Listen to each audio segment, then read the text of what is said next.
Standard 11 physics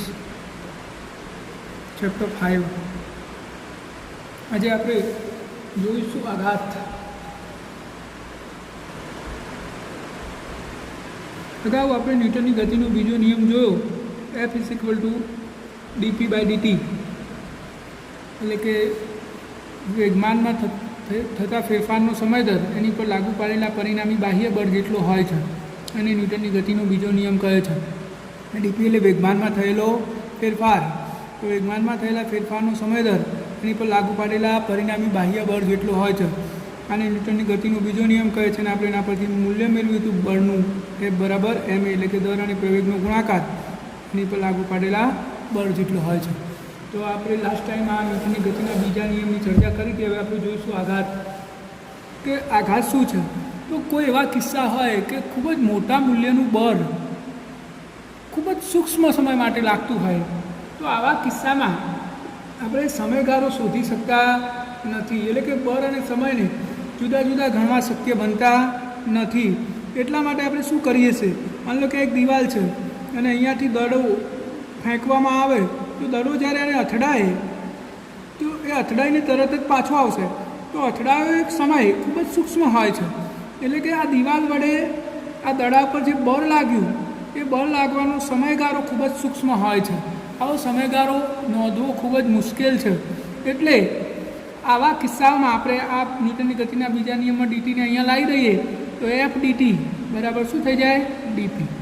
એટલે કે આપણે આ સૂક્ષ્મ સમયગાળો ના નોંધી શકીએ તો બળ અને સમયના ગુણાકારને, એટલે કે વેગમાનના ફેરફારને તો નોંધી શકીએ છીએ. તો આ બળ અને સમયના ગુણાકારને આઘાત કહે છે. શું કહેવાય, આઘાત. કોનો આઘાત, બળનો આઘાત. બળનો આઘાત બરાબર શું થશે, બળ ગુણ્યા સમયગાળો. બળ ગુણ્યા સમયગાળાને શું કહેવાય, આઘાત. બળનો આઘાત એનો એકમ થાય ન્યૂટન સેકન્ડ, અને બળનો આઘાત બરાબર વેગમાનનો ફેરફાર. તો આ તમારે યાદ રાખવાનું છે, આઘાત બરાબર શું થશે, બળ ગુણ્યા સમયગાળો. અને આઘાતથી બળ પણ કહેવામાં આવે છે. વાસ્તવમાં એક પ્રકારનું બળ જ છે, પણ એ સૂક્ષ્મ સમય માટે લાગે છે. ખૂબ જ મોટું બળ જ્યારે સૂક્ષ્મ સમય માટે લાગે ત્યારે એને શું કહેવાય, બળનો આઘાત. અને આવા કિસ્સામાં માનો કે ક્રિકેટમાં બોલર દડો ફેંકે અને આ દડો જ્યારે બેટને અથડાય તો મોટા મૂલ્યનું બળ લાગે છે, પણ એને લાગવા માટેનો સમય ખૂબ જ સૂક્ષ્મ હોય છે, તો આ સમય ના નોંધી શકાય. એટલા માટે આપણે શું કરીશું, આ બેટ વડે લાગેલ બળ અને એ બળ લાગવા માટેનો સમય, આ બંનેનો ગુણાકાર કરીએ તો F∆t.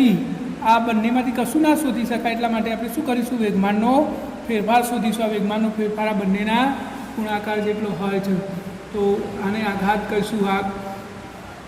આનું એક ઉદાહરણ પણ આપણે સમજીએ. ઉદાહરણ નંબર 5.4.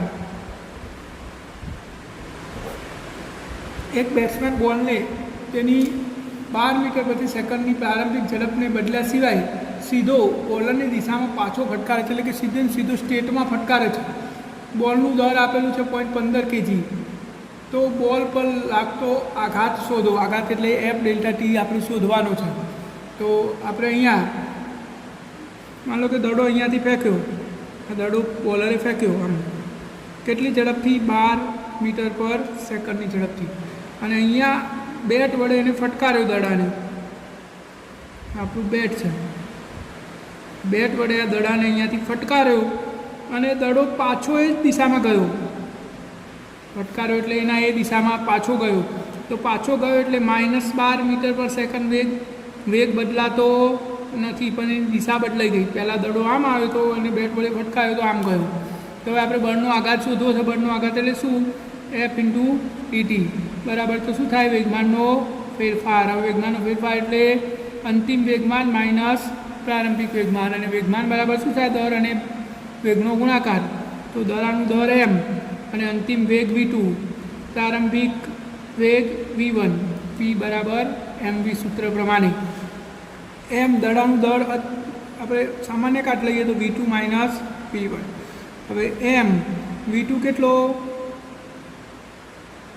જો આ બાજુના વેગને આપણે માઇનસ લઈએ, આ બાજુનો ધન, કારણ કે આપણે આ દિશા માઇનસ ગણીએ છીએ અને આ ધન ગણીએ છીએ, તો v2 12, આ માઇનસ કૌંસમાં v1 -12, તો આ એમની કિંમત આપેલી છે આપણને, દડાનું દળ 0.15, આ 12, આ માઇનસ માઇનસ પ્લસ 12, 12 × 24, 0.15 × 24 બરાબર જવાબ થયો 3.6 ન્યૂટન સેકન્ડ. આ બળનો આઘાત આવી ગયો. તો ખૂબ જ સરળ દાખલો છે. બળનો આઘાત શોધવો હોય તો વેગમાનનો ફેરફાર શોધી દેવાનો, એટલે આપણને બળનો આઘાત મળી જાય. ખૂબ જ સરળ દાખલો છે. અને હવે આપણે ન્યૂટનની ગતિના નિયમોમાં છેલ્લો નિયમ, ન્યૂટનની ગતિનો ત્રીજો નિયમ જોઈશું. ન્યૂટનની ગતિનો ત્રીજો નિયમ.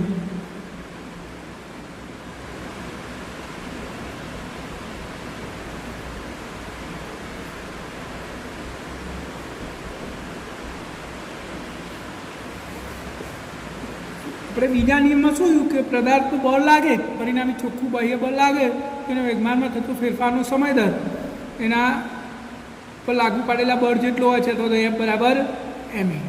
એટલે કે પદાર્થ પર બળ લાગે તો પ્રવેગ ઉદ્ભવે. આ ન્યૂટનની ગતિનો પહેલો નિયમ અને આ એનો બીજો નિયમ. તો F બરાબર ma. પણ આ બળ લાગે છે ક્યાંથી? એનું ઉદ્ગમ શું? બળ લાગવાનું કારણ શું?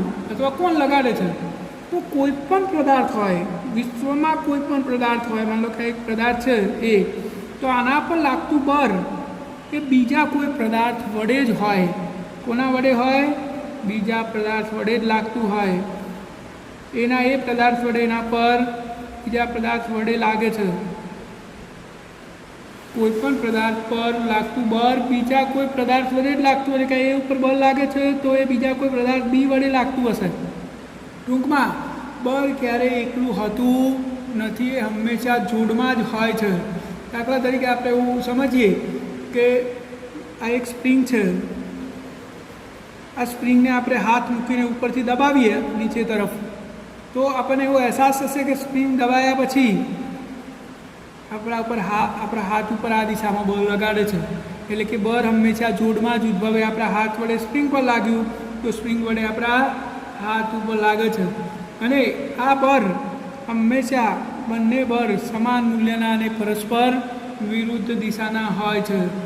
અને આ નિયમ દરેક વસ્તુ માટે સાચો છે. દાખલા તરીકે આપણી પૃથ્વી છે અને અહીંયા એક પદાર્થ છે, અને આપણે છોડી દઈએ તો ગુરુત્વાકર્ષણ બળના કારણે નીચે આવે છે. એટલે કે આના ઉપર ગુરુત્વાકર્ષણ બળ નીચે તરફ લાગ્યું તો આપણને પ્રશ્ન એ થાય કે જો બળ હંમેશા જોડમાં હોય તો પછી આ પથ્થર પણ પૃથ્વી પર બળ લગાડે આ દિશામાં. તો આમ સ્વાભાવિક દ્રષ્ટિએ આપણને આ સાચું ના લાગે કે ભાઈ આ પેનને હું છોડી દઉં તો નીચે પડી, એટલે કે આ પેન ઉપર પૃથ્વીનું ગુરુત્વાકર્ષણ બળ લાગ્યું નીચે તરફ, તો પેન વડે પૃથ્વી પર ઉપર તરફ બળ લાગતું હોવું જોઈએ. તો સામાન્ય દ્રષ્ટિએ આપણને ખોટું લાગે, પણ વાસ્તવિક રીતે આ સાચું છે. પથ્થર પર જેટલું બળ પૃથ્વીના કારણે લાગે છે એટલું જ બળ આ પથ્થર વડે પૃથ્વી પર લાગે છે.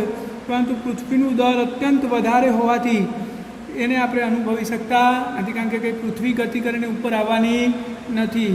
બળ તો લાગતું જ હોય પરંતુ એને આપણે અનુભવી શકતા નથી. તો આમ બળ હંમેશા જોડમાં જ ઉદ્ભવે છે, અને આ બે બળ સમાન મૂલ્યના અને પરસ્પર વિરુદ્ધ દિશાના હોય છે. આના પરથી ન્યૂટનની ગતિનો ત્રીજો નિયમ આપણે સમજી શકીએ કે દરેક ક્રિયાબળને હંમેશા સમાન મૂલ્યનું અને વિરુદ્ધ દિશાનું પ્રતિક્રિયાબળ હોય છે. કોઈપણ ક્રિયાબળને હંમેશા સમાન અને વિરુદ્ધ દિશાનું પ્રતિક્રિયાબળ હોય છે. ક્રિયાબળને હંમેશા સમાન અને વિરુદ્ધ દિશાનું પ્રતિક્રિયાબળ હોય છે. આને ન્યૂટનની ગતિનો ત્રીજો નિયમ કહે છે. હવે કેટલીક આ નિયમ બહુ લગભગ જનરલી બધાને આવડતો હોય, કોમન થઈ ગયો છે કે ભાઈ બળ હંમેશા જોડમાં ઉદ્ભવે, સમાન મૂલ્યનું અને પરસ્પર વિરુદ્ધ દિશાનું હોય છે. તો હવે આ નિયમમાં કેટલીક ભ્રામક ચર્ચાઓ અથવા ભ્રામક માન્યતાઓ છે, એની પણ આપણે ચર્ચા કરી લઈએ. તો આ ક્રિયાબળ અને આ પ્રતિક્રિયાબળ માત્ર શબ્દો છે. આ બંને વાસ્તવમાં શું છે? બળ જ છે. પ્રતિક્રિયાબળ અને ક્રિયાબળ આ કંઈ વિશિષ્ટ પ્રકારના બળ નથી, આ બંને બળ જ છે, માત્ર શબ્દો જ છે, પ્રતિક્રિયા અને ક્રિયા. એમાં કોઈ બીજો કોઈ અર્થ એનો રહેતો નથી. એટલે આપણે આને સીધી રીતે આ ક્રિયાબળ અને પ્રતિક્રિયાબળ લખવું એના કરતાં ન્યૂટનની ગતિના ત્રીજા નિયમને સરળ અને સીધી રીતે વ્યાખ્યાયિત કરવું હોય તો બળ હંમેશા જોડમાં હોય. બળ હંમેશા જોડમાં હોય. એ પદાર્થ બી ઉપર જેટલા મૂલ્યનું બળ લગાડે એટલું જ બળ બી પદાર્થ એ ઉપર વિરુદ્ધ દિશામાં લગાડે છે. આને ન્યૂટનની ગતિનો ત્રીજો નિયમ કહે છે. એટલે એમાં આપણે ક્રિયા અને પ્રતિક્રિયા શબ્દો વાપરીએ જ નહીં તો કોઈ પ્રશ્ન જ ના થાય. સીધું એવું કહી શકીએ કે બળ હંમેશા જોડમાં ઉદ્ભવે અને એક પદાર્થ બીજા પર જેટલા મૂલ્યનું બળ લગાડે એટલા જ મૂલ્યનું બીજો પદાર્થ પહેલા પદાર્થ પર વિરુદ્ધ દિશામાં લગાડે છે. આને જ ન્યૂટનની ગતિનો ત્રીજો નિયમ કહે છે. એટલે આપણે આ ક્રિયા અને પ્રતિક્રિયા વચ્ચે જે ગેરસમજ છે એ દૂર થાય. ઘણીવાર તો એવું થાય કે ભાઈ એ પદાર્થ આના પર ક્રિયા બળ લગાડે એટલે આ બીજો પદાર્થ એની પર પ્રતિક્રિયા બળ લગાડે. આ વાત ખોટી છે. પહેલાં ક્રિયાબળ લાગે ને પછી પ્રતિક્રિયાબળ લાગે એવું કંઈ હોતું નથી. બંને બળ એક જ ક્ષણે લાગે છે, સાથે જ લાગે છે. એવું અર્થઘટન કરવાનું નહીં કે પહેલાં ક્રિયાબળ લાગે અને એના કારણે પ્રતિક્રિયાબળ લાગે. આ વાત ખોટી છે. સાચું શું છે? બંને બળ એકી સાથે જ ઉદ્ભવે છે. એટલે આવી ગેરસમજ આપણે મગજમાંથી દૂર કરવાની છે. બીજું કે આ ક્રિયાબળ અને પ્રતિક્રિયાબળ આ બંને અલગ અલગ પદાર્થ પર લાગતા બળો છે. માનો કે એ પદાર્થ છે તો આ બી પદાર્થ છે. આ બી પદાર્થ આની પર બળ લગાડે આને આપણે ક્રિયાબળ કહીએ છીએ. તો આની પર આ એ પદાર્થ જે બળ લગાડે એને પ્રતિક્રિયાબળ કહીએ છીએ. સમજી લેજો બરાબર. બંને એક જ પદાર્થ પર ક્યારેય હોઈ શકે નહીં. આ એના કારણે બી પર લાગતું બળ પ્રતિક્રિયાબળ, તો બીના કારણે એ પર લાગતું બળ આપણે ક્રિયાબળ કહીએ છીએ. એટલે કે બંને પદાર્થ પર લાગતા બળો જુદા પાડી શકાય. વાસ્તવમાં આ બંને શબ્દોનો અર્થ તો બળ જ છે અને બંને બળો એકી સાથે જ લાગે છે. એટલે કે એ જ્યારે બી પર લગાડે ત્યારે બી એ ઉપર લગાડતો જ હોય. તો આ બંને બળો હવે દર્શાવાય તો એ ઉપર બીના કારણે લાગતું બળ એ હંમેશા બી ઉપર એના કારણે લાગતા બળ જેટલું જ પરંતુ વિરુદ્ધ દિશાનું હોય છે. એટલે આપણે આને આ રીતે દર્શાવી શકીએ. સદિશ એફ એ બી બરાબર માઇનસ સદિશ એફ બી એ. આ બંને બળના મૂલ્યો સમાન અને પરસ્પર વિરુદ્ધ દિશામાં હોય છે. હવે આપણે થોડી બીજી પણ ચર્ચા કરી લઈએ કે આ બંનેનું પરિણામી બળ ક્યારે 0 થતું નહીં. કેમ? તો આ બંને જુદા જુદા પદાર્થ પર લાગે છે. એટલા માટે તમે કણોનું તંત્ર વિચારો. માનો કે પદાર્થ છે તેની અંદર અસંખ્ય કણો હોય. શું હોય? અસંખ્ય કણો. તો આ કણોની આંતરક્રિયાના કારણે લાગતા બળોમાં ન્યૂટનની ગતિના ત્રીજા નિયમનું પાલન થાય છે. આ કણ જેટલું બળ આની પર લગાડે એટલું જ આની પર લગાડે અને આ બંનેના બળોનું સદિશ સરવાળો કરો તો એ 0 થઈ જાય. આમ દરેક જોડ માટે આ નિયમ સાચો છે. એટલે કે આંતરિક બળ એફ ઇન્ટરનલ 0 થઈ જાય. તો આના પરથી આપણે એવું કહી શકીએ કે ન્યૂટનની ગતિનો બીજો નિયમ જે બાહ્ય બળની ચર્ચા છે કે ભાઈ બાહ્ય બળ લાગે તો જ પ્રવેગ ઉદ્ભવે અને બાહ્ય બળ એ એના વેગમાનના ફેરફારના સમયદર જેટલું હોય છે. આ બાહ્ય બળ જ કેમ ગણીએ છીએ? તો યાંત્રિક પરિસ્થિતિ આ ન્યૂટનની ગતિના ત્રીજા નિયમ પ્રમાણે શું થાય કે કણોની જોડમાં લાગતા બળોનો સદિશ સરવાળો શું થઈ જાય છે? 0. એ યાંત્રિક બળ કણોમાં હોય છે ખરા પરંતુ ન્યૂટનની ગતિના ત્રીજા નિયમ પ્રમાણે શું થઈ જાય છે? 0 થઈ જાય છે. એટલે માત્ર બાહ્ય બળ જ આપણે ધ્યાનમાં લઈએ છીએ, યાંત્રિક બળ ધ્યાનમાં લેતા નથી. આની વિશેષ ચર્ચા આપણે પ્રકરણ 7માં કરીશું. હાલ ખાલી સમજવા માટે મેં તમને સમજાવી દીધું. તો હવે આપણે ન્યૂટનની ગતિના ત્રીજા નિયમનું એક ઉદાહરણ જોઈએ. ઉદાહરણ નંબર 5.5.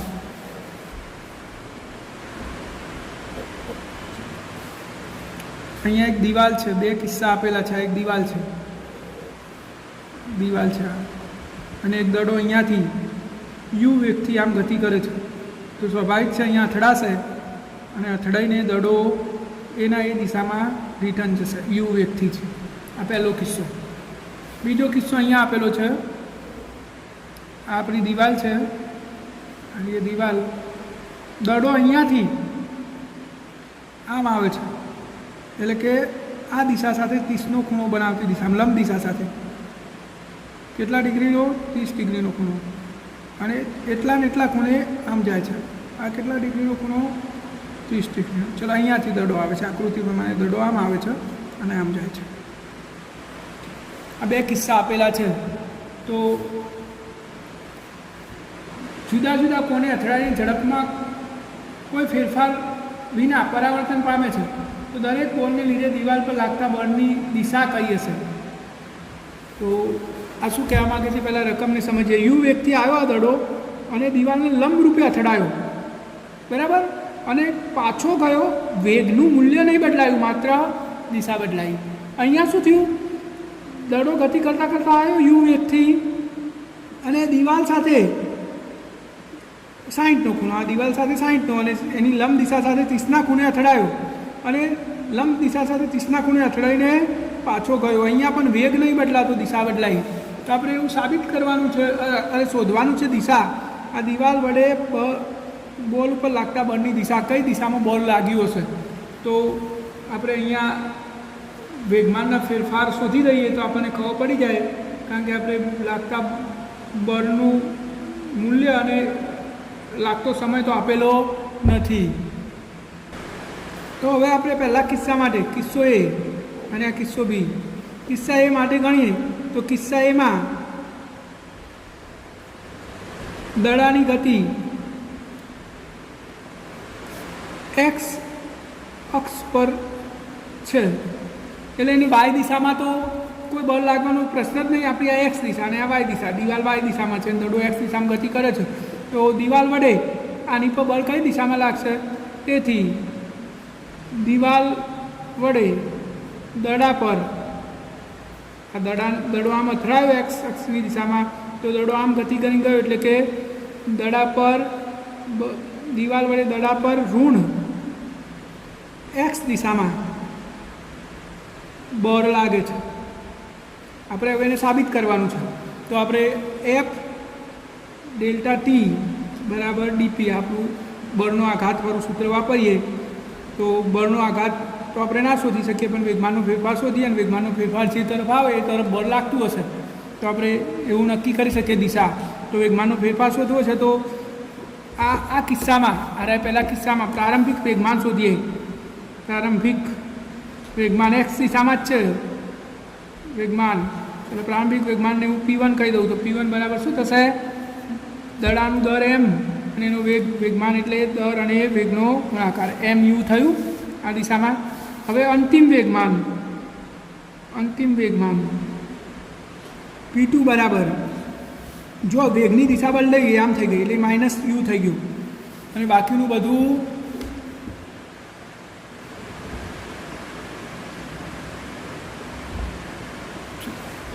તો P2 બરાબર, જો દડાનું દર એમ અને વેગની દિશા ઉલટાઈ ગઈ એટલે -u, તો P2 બરાબર શું થયું? -mu. તો હવે વેગમાનનો ફેરફાર એટલે ડેલ્ટા P બરાબર શું થશે? P2 - P1. P2 કેટલો? -mu માઇનસ P1 કેટલો? mu. તો ટોટલ વેગમાનનો ફેરફાર શું થયો? -2mu. એટલે કે વેગમાનનો ફેરફાર -2mu થયો. તો હવે આપણે કિંમત આમાં મૂકી દઈએ આપણા બળના આઘાતના સૂત્રમાં. તો એફ ડેલ્ટા ટી બરાબર ડેલ્ટા પીની જગ્યાએ શું આવ્યું? -2mu. એટલે કે આ માઇનસ નિશાની એક્સ અક્ષની ઋણ દિશા દર્શાવે છે. તો આપણે જે લખ્યું ઉપર, દિવાલ વડે ઋણ એક્સ દિશામાં બળ લાગે છે, તો જવાબ આવી ગયો ઋણ એક્સ દિશામાં લાગે છે. હવે બીજા કિસ્સામાં આપણે બળની દિશા શોધવાની છે. તો બીજા કિસ્સામાં આપણે વેગમાનનો ફેરફાર શોધીએ તો બળની દિશા મળી જાય. તો હવે આપણે પ્રારંભિક વેગમાન પહેલાં શોધીએ. તો અહીંયા તો બંને અક્ષ ઉપર ગતિ થાય છે, એક્સ અને વાય બંને અક્ષ ઉપર ગતિ થાય છે. આ પહેલાંમાં તો એક્સ અક્ષ ઉપર જ હતી, આમાં તો બે ઘટકો ધ્યાનમાં લેવા પડશે. તો પ્રારંભિક વેગમાન ચલો P1 બરાબર શું થશે? તો વેગમાનના બંને ઘટકો આપણે ધ્યાનમાં લેવા પડે, એક્સ અક્ષનો ઘટક અને વાય અક્ષનો ઘટક, કારણ કે બંને દિશામાં ગતિ થાય છે. તો પ્રારંભિક વેગમાનના બંને ઘટકો આપણે ધ્યાનમાં લઈએ તો પહેલાં એક્સ ઘટક ધ્યાનમાં લઈએ તો P1 એક્સ, પ્રારંભિક વેગમાન P1 નો એક્સ ઘટક. હવે એક્સ ઘટક શું થશે જુઓ, આ યુ, અને આપણે બે ઘટક વિચારી શકીએ આ રીતે, આ આપણો એક્સ ઘટક અને આ આપણો વાય ઘટક. તો આ 30 છે તો આ 30 થાય, એટલે આપણો આ ઘટક શું થશે? એક્સ ઘટક, અને આ વાય ઘટક. એક્સ ઘટક કેટલો થશે? તો જો દર એમ વેગ યુ અને કોસ 30, અને આ એ નીચે તરફ એટલે માઇનસ વાય આમ એટલે માઇનસ એમ યુ સાઇન 30. આ એક્સ દિશાનું વેગમાન કેટલું આવ્યું? એમ યુ કોસ 30, અને વાય દિશાનું p1 y minus m u sine 30. ચલો, આ પ્રારંભિક વેગમાનના બે ઘટકો આવી ગયા, એક્સ દિશાનો અને વાય દિશાનો. હવે અંતિમ વેગમાનની વાત. અંતિમ વેગમાન એનો p2 એક્સ ઘટક પહેલાં લઈએ. તો જો આ દિશામાં છે તો આના આપણે બે ઘટકો વિચારી શકીએ આ રીતે આપણે વિચારી શકીએ. તો યુગ્મ કોણ પ્રમાણે આ 30, તો આ 30, અને આ 30 થાય તો આ 30 થાય. તો આ ઘટક યુનો, આ યુ છે આપણો, યુનો આ ઘટક શું થશે? એમ યુ એક્સ અક્ષની માઇનસ 30 એટલે માઇનસ એમ યુ કોસ 30, અને આ રહ્યું માઇનસ વાય આમ એટલે માઇનસ એમ યુ સાઇન 30. ચલો, તો હવે આપણે અહીંયા લખી દઈએ p2 એક્સ કેટલો આવ્યો? માઇનસ એમ યુ કોસ 30, અને p2 વાય શું આવ્યો? Minus m u sine 30. તો બંને ઘટકો આવી ગયા. તો હવે એક્સ દિશામાં વેગમાનનો ફેરફાર, એક્સ દિશામાં વેગમાનનો ફેરફાર ડેલ્ટા px બરાબર p2 માઇનસ p1, એટલે કે આમાંથી આ રીતે બાદ થાય તો minus m u cos 30 minus m u cos 30. તો બે વખત માઇનસ એમ યુ કોસ 30. આ એક્સ દિશાના વેગમાનનો ફેરફાર આવ્યો. અને વાય દિશામાં વેગમાનનો ફેરફાર ડેલ્ટા પીવાય બરાબર આમાંથી આ રહ્યું બાદ કરો minus m u sine 30 minus m u sine 30 minus m u sine 30. તો આ માઇનસ શું થઈ જશે? પ્લસ થઈ જશે. તો minus m u sine 30 minus plus m u sine 30. તો પ્લસ માઇનસ કેન્સલ, તો જવાબ થયો 0. એટલે કે વાય દિશામાં વેગમાનમાં કોઈ ફેરફાર થતો નથી. તો એક્સ દિશામાં જ ફેરફાર થયો, અને એફ ડેલ્ટા ટી બરાબર વેગમાનનો ફેરફાર કેટલો થયો? માઇનસ 2 એમ યુ કોસ 30ની કિંમત થાય √3/2, 2 કેન્સલ, તો જવાબ આવ્યો માઇનસ એમ યુ √3. કઈ દિશામાં આવ્યો ફેરફાર ભાઈ? માઇનસ આવ્યો ને એક્સ અક્ષની દિશામાં. તો અહીંયા પણ બર દિવાલ વડે ઋણ એક્સ દિશામાં જ લાગે છે. તો બંને કિસ્સામાં શું આવ્યું જોઈ લઈએ. તો જો અહીંયા પણ બર ઋણ એક્સ દિશામાં એટલે આ બાજુ, અને અહીંયા પણ બર ઋણ એક્સ દિશામાં એટલે આ બાજુ. બંને કિસ્સામાં ઋણ એક્સ અક્ષની દિશામાં જ લાગ્યું છે. દાખલો શાંતિથી તમે પહેલાં ચોપડામાં લખી દેજો, પછી દરેક દાખલો ચોપડામાં તો લખવાનો જ નહીં, તો પછી પરીક્ષા આવશે એટલે વિડીયો જોવા બેસશો એટલે બધા દાખલાઓ પહેલાં ચોપડામાં લખી દેવાના, શાંતિથી સમજવાના. વિડીયોમાં ના ખબર પડે તો સ્કૂલ પર આવી જવાનું, પરંતુ સમજ્યા વગર આગળ નીકળતા નહીં. તો અહીંયા બંને કિસ્સામાં દિવાલ વડે દરા પર લાગતા બળની દિશા ઋણ એક્સ અક્ષની દિશા આવે છે.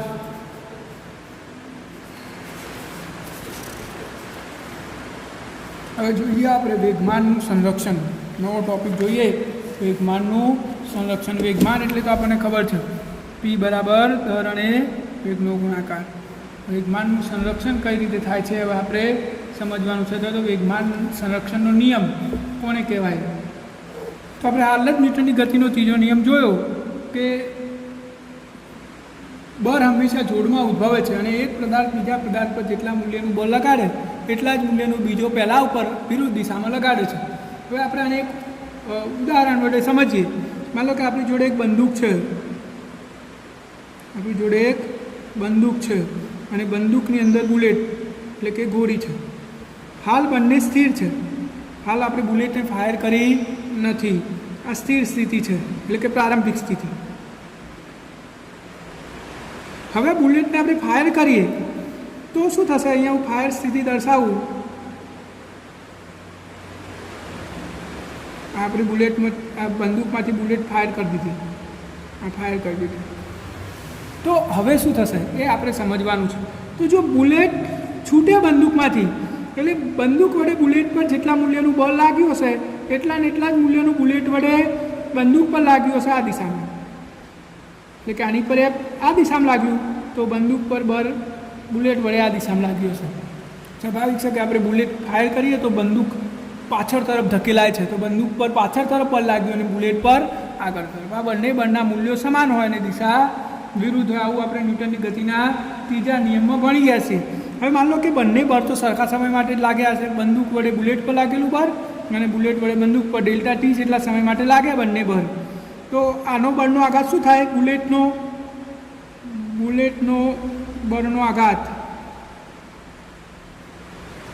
એફ ડેલ્ટા ટી થાય અને ઘનનો બળનો આઘાત એ માઇનસ એફ ડેલ્ટા ટી થાય. આ બાજુના બળને ધન ને આ બાજુના બળને આપણે ઋણ ગણ્યું છે. હવે આપણે સ્થિતિ સમજીએ કે પ્રારંભમાં આ બંને સ્થિર હતા તો બળ બધા 0 હતા, કોઈ બળ કોઈની પર લાગ્યું નહોતું. તો પ્રારંભમાં તમે વેગમાન ગણવાનું, તો આનું બંદૂકનું દર એમ, બંદૂકનું વેગમાન ગણો, બંદૂકનું દર કેપિટલ એમ લઈએ અને બંદૂક સ્થિર હતું તેનો વેગ 0, તો વેગમાન શું થયું? 0. એવી રીતે બુલેટનું વેગમાન, તો બુલેટનું દર સ્મોલ એમ લો અને બુલેટ એક શરૂઆતમાં સ્થિર હતી તો એનું વેગમાન શું આવ્યું? 0. પ્રારંભમાં બંનેના વેગમાન 0 આવ્યો તો પ્રારંભિક કુલ વેગમાન કેટલું થયું? પ્રારંભિક વેગમાન 0 થઈ ગયું. બુલેટનું અને બંદૂકનું બંનેના વેગમાન પ્રારંભમાં 0 હતા. હવે બુલેટ ફાયર કર્યા પછીની સ્થિતિ છે. તો પ્રારંભમાં જો બુલેટનો બળનો આઘાત આટલો હતો, એટલે કે બુલેટના વેગમાનમાં થયેલો ફેરફાર જેને આપણે પીબી કહી દઈએ, અને આરો કેટલો થશે? Minus PB. તો આ બંનેનો સરવાળો કરો તો પીબી પ્લસ માઇનસ પીબી, તો જવાબ શું થઈ ગયો? 0 થઈ ગયો. તો જો પ્રારંભમાં વેગમાન 0 હતો તો અંતિમે 0 આવ્યું.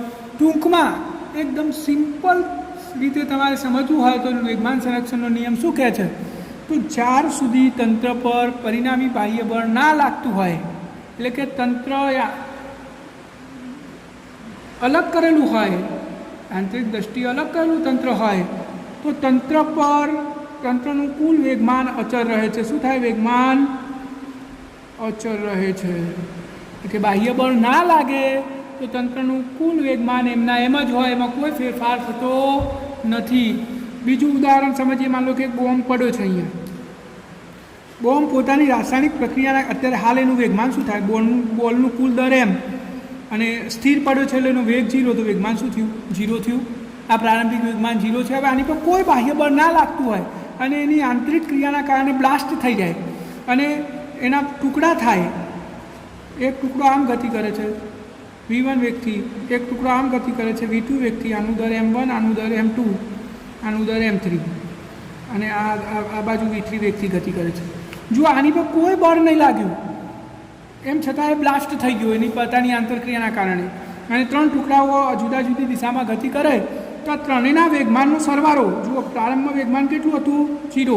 જો આનું વેગમાન કેટલું થશે? m1 v1, આનું m2 v2, આનું m3 v3. તો ત્રણેય વેગમાનનો સરવાળો પ્લસ m2 v2 પ્લસ સદિશ સરવાળો કેટલો થવો જોઈએ? 0 થવો જોઈએ.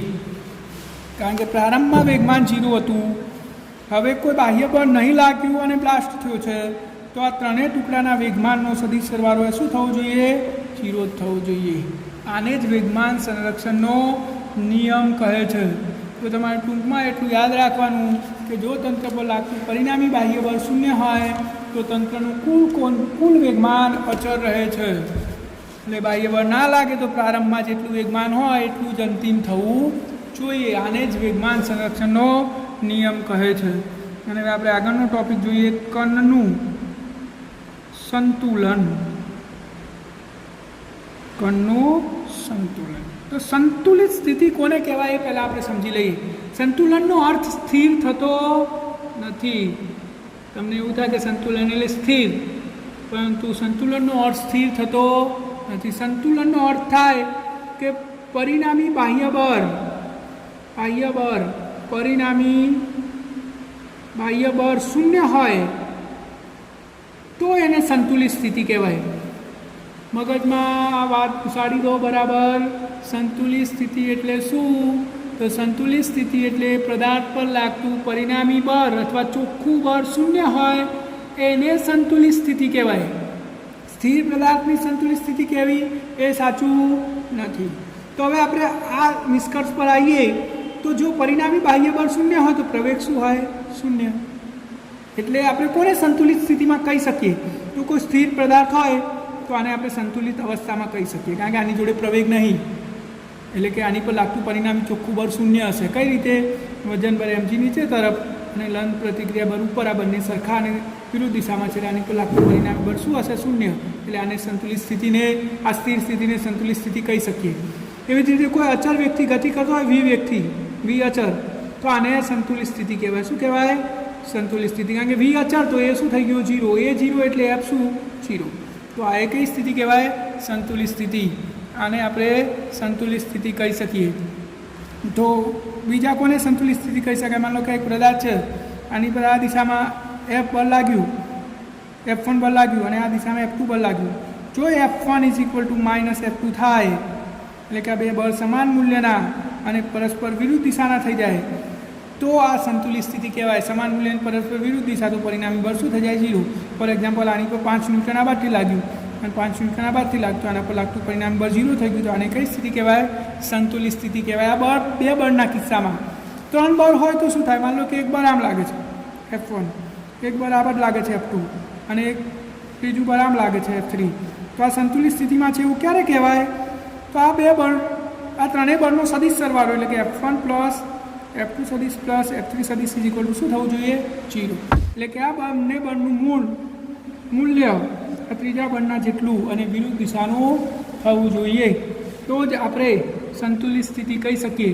અને આ સંતુલિત અવસ્થા ત્રણેય યામ પર આપણે જુદી જુદી દર્શાવી શકીએ. માન લો કે તમે સમજો, આ એક પદાર્થ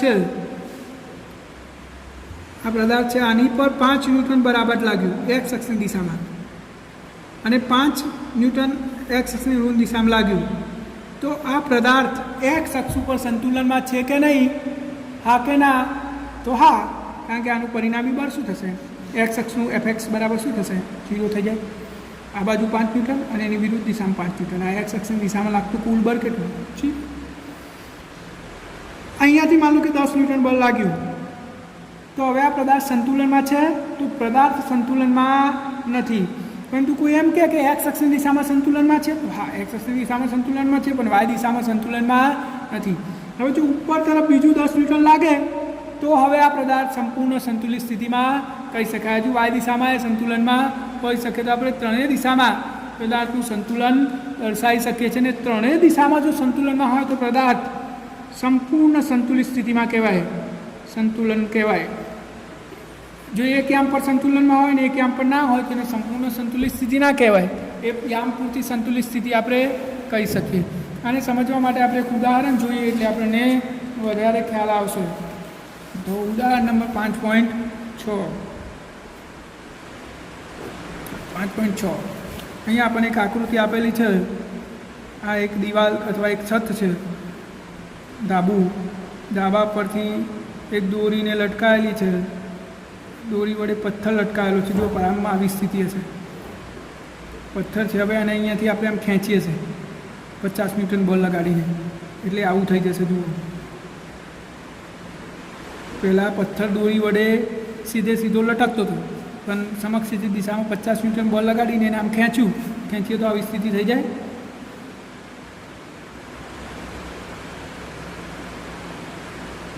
આ બાજુ 50 ન્યૂટન બળ લાગ્યું, બરાબર. આ આપણી દોરી છે, આંખનો થીટા.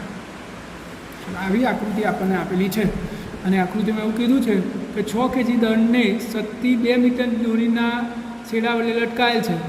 દોરડાના મધ્યબિંદુ પીને 50 મીટરનું એક સમક્ષિતિજ બળ લગાડ્યું છે. તો સંતુલિત સ્થિતિમાં દોરડું ઉર્ધ્વ દિશા સાથે કેટલું કોણ બનાવશે? એટલે કે આટલે આવીને દોરી સંતુલિત સ્થિતિમાં છે તો આ થીટા શોધવાનું છે આપણે. આ આપણું દોરીમાં ઉદ્ભવતું તણાવ બળ. આની આપણે પાછળ ચર્ચા કરીશું તણાવ બળ શું છે.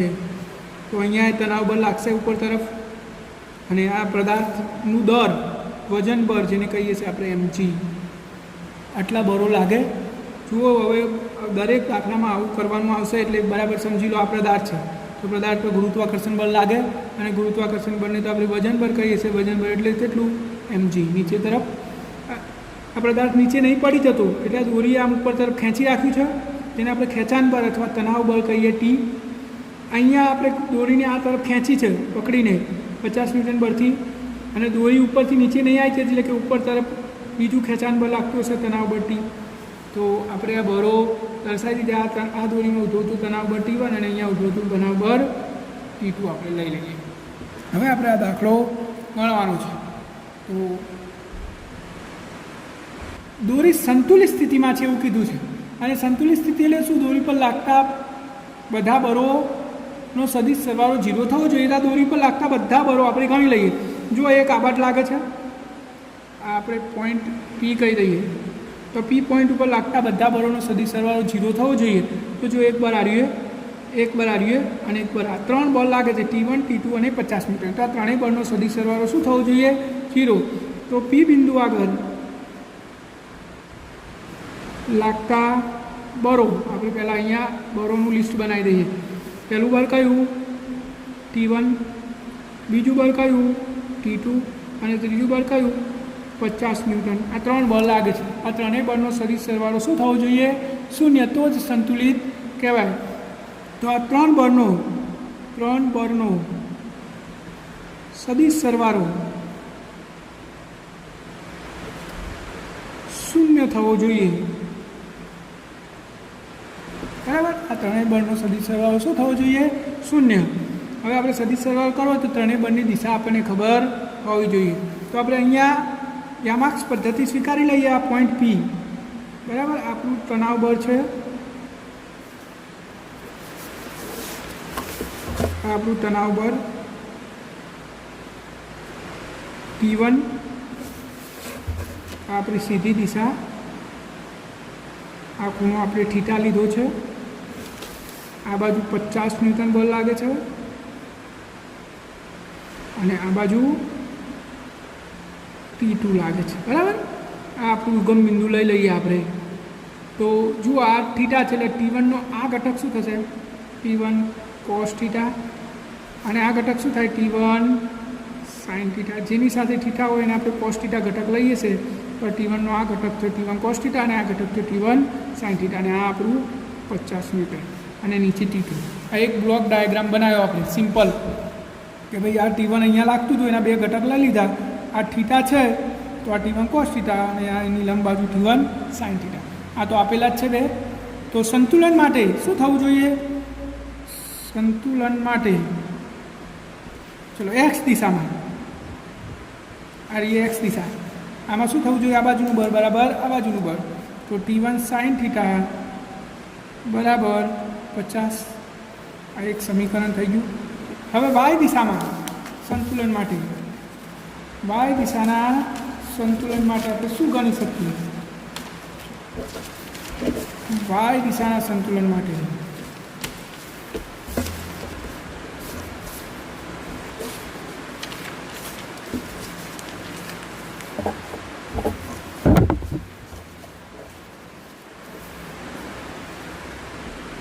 y દિશાના સંતુલન માટે તો ઉપરનું બળ બરાબર નીચેનું બળ.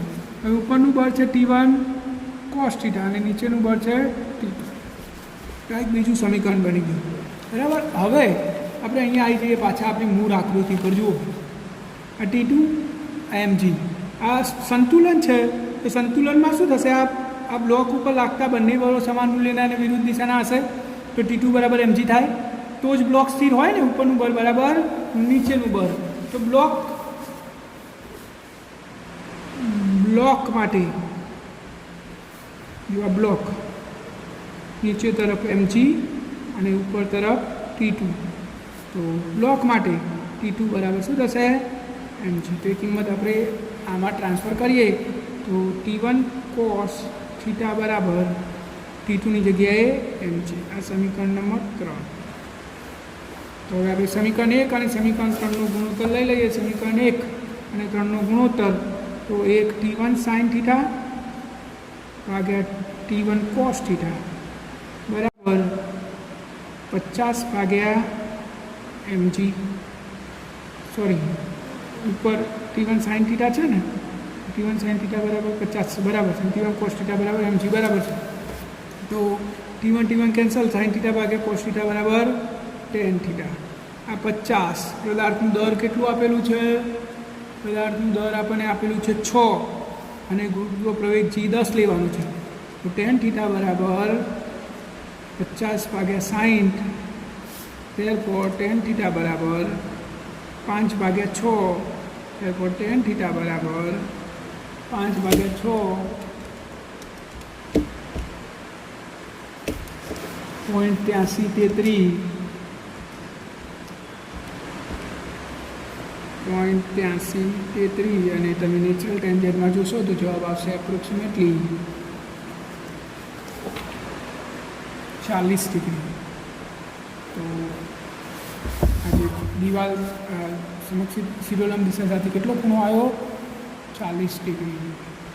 તો દાખલો પણ તમે પહેલાં ચોપડામાં લખી દો. હું જે બોલું છું એને થોડું સમજવાનો પ્રયત્ન કરો તો જ દાખલા બધા આવડશે. બ્લોક ડાયાગ્રામ કેવી રીતે બનાવ્યો એ પણ જુઓ અને થોડું મગજ એપ્લાય કરો તો શાંતિથી તમને આવડી જશે. એટલે જોવાનું અને સમજવાનું બે કામ સાથે કરવાના. હવે આપણે જોઈએ યંત્રશાસ્ત્રમાં સામાન્ય બરો એટલે કે બરો કયા કયા બરો હોય તો આપણે થોડી બરોની માહિતી મેળવવાની છે. તો સૌથી પહેલું ગુરુત્વાકર્ષણ બળ, જે સાર્વત્રિક છે, બધે જ લાગે, નાના મોટા બધા જ કણો વચ્ચે લાગે અને સંપર્ક વગરનું બળ છે. ગુરુત્વાકર્ષણ બળ લાગવા માટે સંપર્ક બળની જરૂર હોતી નથી અને બધી જ દિશામાં કોઈ પણ કણ વચ્ચે નાના મોટા બધા જ કણો વચ્ચે લાગે છે. તો આપણું પહેલું કયું બળ થઈ ગયું? ગુરુત્વાકર્ષણ બળ. આ સિવાય સંપર્ક વગરના બીજા બે બળો છે, એક છે વિદ્યુત બળ અને ત્રીજું છે ચુંબકીય બળ.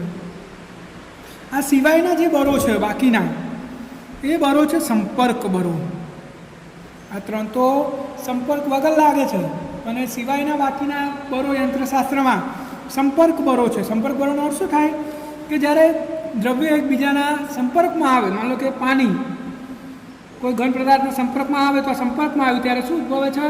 સંપર્ક બળ ઉદ્ભવે છે. દાખલા તરીકે આ ટેબલ છે, ટેબલ ઉપર પુસ્તક કે કોઈ પદાર્થ મૂક્યો તો આ પુસ્તક ટેબલની સપાટીના સંપર્કમાં આવ્યું એટલે અહીંયા શું ઉદ્ભવશે?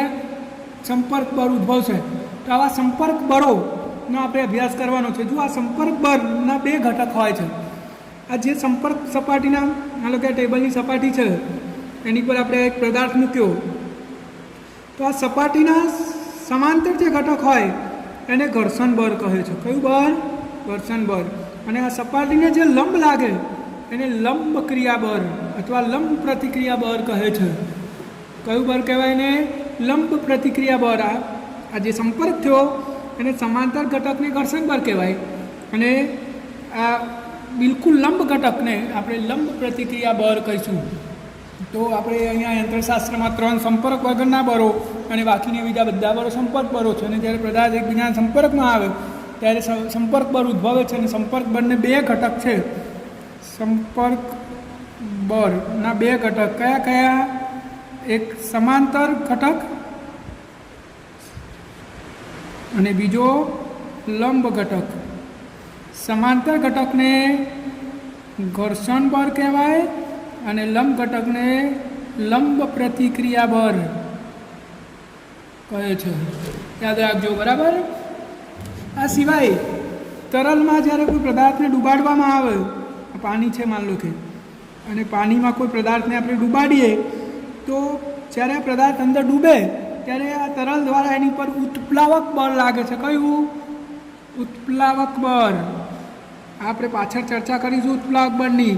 ઉત્પ્લાવક બળનો અર્થ થાય કેટલું બળ હોય તો આ પદાર્થ દ્વારા વિસ્થાપિત થયેલ જેટલું પ્રવાહી વિસ્થાપિત થાય એનું જે વજન થાય એટલું બળ એની પર ઉપર તરફની દિશામાં લાગે છે. તમે ઘણા કિસ્સામાં જોયું હશે કે કોઈ પદાર્થને અંદર દુબાડવું હોય તો આપણે વધારે બળ આપવું પડે છે. કેમ? તો એની પર ઉપર તરફ ઉત્પ્લાવક બળ લાગે છે. આ સિવાય સ્પ્રિંગમાં ઉદ્ભવતું પુનઃસ્થાપક બળ, આ એક બળ જ છે પુનઃસ્થાપક બળ.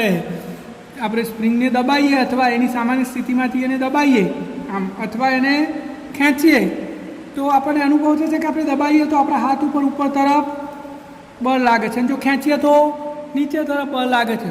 આને પુનઃસ્થાપક બળ કહે છે અને પુનઃસ્થાપક બળ F બરાબર -kx વડે દર્શાવાય છે, જ્યાં કે સ્પ્રિંગનો બળચરાંક છે, જે તે સ્પ્રિંગના દ્રવ્યો પર આધાર રાખીને x એ સામાન્ય સ્થિતિમાં થયેલું સ્થાનાંતર છે. માનો કે સ્પ્રિંગ આવડી હતી અને દબાઈને આવડી કરી દીધી તો આટલું સ્થાનાંતર થયું અને x કહેવાય. અને માઇનસ નિશાની એ કેમ એવું દર્શાવે છે? તો સ્થાનાંતર એ બળની વિરુદ્ધ દિશામાં હોય છે. એટલે કે તમે અહીંયા દબાઈ દીધી સ્પ્રિંગને તો સ્થાનાંતર આ દિશામાં થયું અને પુનઃસ્થાપક બળ આ દિશામાં ઉદ્ભવશે, એટલે બંને વિરુદ્ધ દિશામાં હોવાથી અહીંયા માઇનસ નિશાની આવે છે. આ સિવાય દોરીમાં પુનઃસ્થાપક બળ હોય છે, એટલે કે તણાવ બળ, દોરીમાં ઉદ્ભવતું તણાવ બળ એ પણ એક બળનો પ્રકાર છે. એ સિવાય આપણે મૂળભૂત કુદરતમાં 4 બળો છે, એમાંથી 2 તો જોઈ લીધા, એક વિદ્યુત ચુંબકીય બળ, ગુરુત્વાકર્ષી બળ, અને બીજા 2 બળ છે, એક છે સ્ટ્રોંગ બળ અને બીજું છે નિર્બળ બળ, વીક ન્યુક્લિયર બળ જેને કહેવાય છે. આ 2 બળોનો આપણે યંત્રશાસ્ત્રમાં ઉપયોગ કરવાનો થતો નથી, કારણ કે આ બળો ખૂબ જ સૂક્ષ્મ અંતરો માટે લાગતા હોય છે. એની ચર્ચા આપણે જ્યારે પરમાણુઓનો અભ્યાસ કરીશું ત્યારે કરીશું. ટૂંકમાં આ બધા જ સંપર્ક બળો સૂક્ષ્મ સ્તરે વિદ્યુત ચુંબકીય બળો છે. કયા બળો છે? વિદ્યુત ચુંબકીય બળોના કારણે જ ઉદ્ભવે છે. એટલે કે આ દોરી છે તો દોરીના કણોમાં એકબીજાની અંદર ખૂબ જ સૂક્ષ્મ ધોરણે અને જટિલ ધોરણે વિદ્યુત ચુંબકીય બળ લાગે છે. કયું? વિદ્યુત ચુંબકીય બળ. એવું બધા જ કિસ્સાઓમાં બધા જ બળો વિદ્યુત ચુંબકીય બળના પરિણામ સ્વરૂપે જ હોય છે. આ સૂક્ષ્મ ધોરણે આવી ઘટનાઓ થતી હોય છે, પણ યંત્રશાસ્ત્રમાં આપણે એમને ધ્યાનમાં લેતા નથી. તો આપણે આ બધા બળોની ચર્ચા હવે આગળના ચેપ્ટરોમાં કરીશું. આજ પૂરતું આપણે અહીંયા એટલે આપણા લેક્ચરને પૂરું કરીએ છીએ. અને તમારે જે એકમ કસોટી લખવાની છે એમાંથી 5મા ચેપ્ટરની એક થિયરી છે, વાહનની મહત્તમ સલામત ઝડપ, એ આપણે આવતીકાલે જોઈ લઈશું. હવે પછીની થિયરી એ જ આવશે, એટલે તમારે એ પછી લખવામાં પ્રોબ્લેમ ના થાય. બાકીનું જો બીજું બધું જ વિડીયોમાં છે, શાંતિથી તમે ચોપડામાં લખ્યું હશે તો તમને સરળતાથી આવડી જશે. અને હવે આપણે અહીંયા વિડીયોનો એન્ડ કરીએ છીએ.